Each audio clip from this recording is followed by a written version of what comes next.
So, yeah, the question stemmed from a conversation that was had with Marcus Dixon, the defensive line coach, and that's who's obviously one of CP's assistants this year, but they had also spent time together in Denver, so they know each other.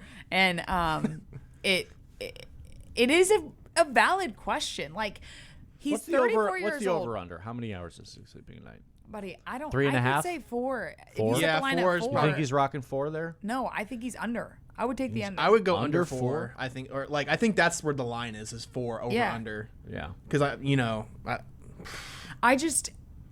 I not that I can compare or like empathize in any capacity to the extent of which he's dealing with pressure wise, but if you think about how many like say we have a really busy week, right, where we have several shows, many hours of the day, a lot of live games happening in DFW, like our schedules can get crammed really fast, and the minutes seem to feel like seconds.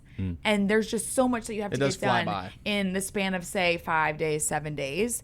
And that's with, not having the expectations of running like one half of a football team on our shoulders.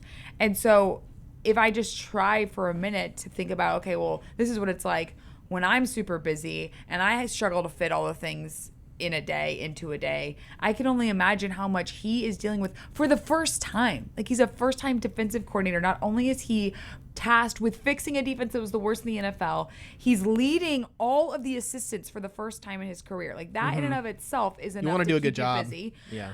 You're tasked with having a game plan for 17 different teams throughout the span of the regular season.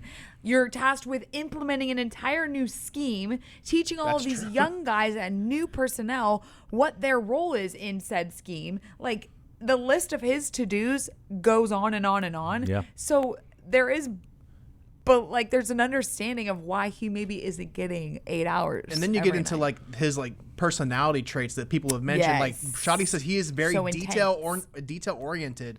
So I can imagine he throws on the film and he's like being maniacal about like, oh, this split and this whatever, and then 5 hours blows by and he's like, oh crap, it's 5 a.m. and I haven't slept at all. That's probably why he's like, I don't really want to talk about it. I mean, during the day, a lot of it's coaching and implementing and installing and making sure your guys and your coaches understand what's being asked of them. And that pretty much runs all the way until you break.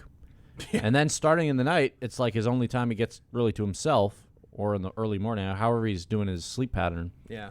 That's the time he can get maniacal about it. He's like, oh, now I've got to dive into this and this. And I have ideas I want to do. Yeah. His list of to-dos is crazy long. And I look at it this way, though. He's got a shot. This is his first opportunity to be a defensive coordinator in the NFL. I'm sure the adrenaline's pumping, too. There's adrenaline. There's pressure. Probably some caffeination in there. This is a moment and an opportunity for him. If you can handle 3 hours for however long, just so you can build up this defense and get guys to where they need to be, you can sleep next offseason. Right. Well, and I think about the fact that everything he's going through, every day from the time he was hired until he gets to that day next year in 2027, it's going to be a first for him. And think about how, just as human beings, anytime that we're doing something for the very first time, you're still trying to figure it out. You're trying to feel out, like, what's the best way to go about X, Y, or Z. Especially if you're a control freak, right? Like, there's an OCD level. You're like, I need to know this, and I want to know, There is a level of... There's a level of just, with all of it being the first time for everything, there's also, like, extra time needed in order to figure that stuff out. So you'll get more efficient at it as you go along. Yeah, exactly. And you'll learn, like, the things you don't necessarily need to do, that maybe become like want to do's, but right now it's crunch time. For him to say like, it's not something I'm proud of. Like, he acknowledges, probably not the healthiest when it comes to like a overall well-being standpoint to not be getting enough sleep. But I mean, that's what coffee's for. The football season's a different animal, right? Yes. Like the off season, once mid-February hits, you can kind of reset, regroup. And I think it is the newness. Like, I think if we ask him a year from now how much sleep you're getting, it'll probably be a little bit different because he'll find his flow. His stride. He'll find a schedule that makes sense and works for him. Yeah. I just don't want him to burn out and the Cowboys defense to follow suit. Like, it's just, And look like last year. Take care of yourself. Just, and trust that you're doing the right stuff.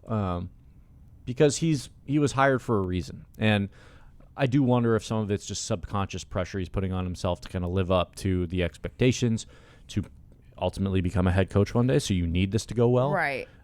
This is your first opportunity as a DC. So there's a lot riding on it for him.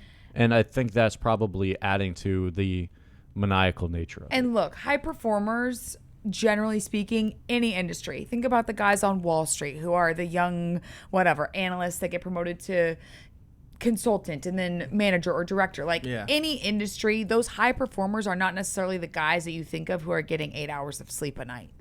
Kobe was always the first one in the gym. Yeah. And he is clearly a high performer who's getting an opportunity to be a defensive coordinator at 34 years old.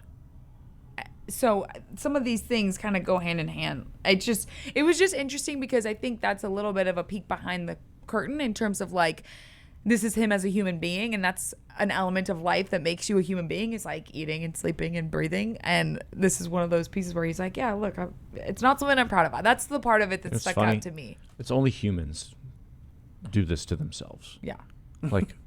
Fish and bears They're getting their sleep. Do not set an alarm for 4 a.m. because I got to go up and grind. Mm-hmm. They're like, I'm going to wake up whenever I wake up and forage for berries.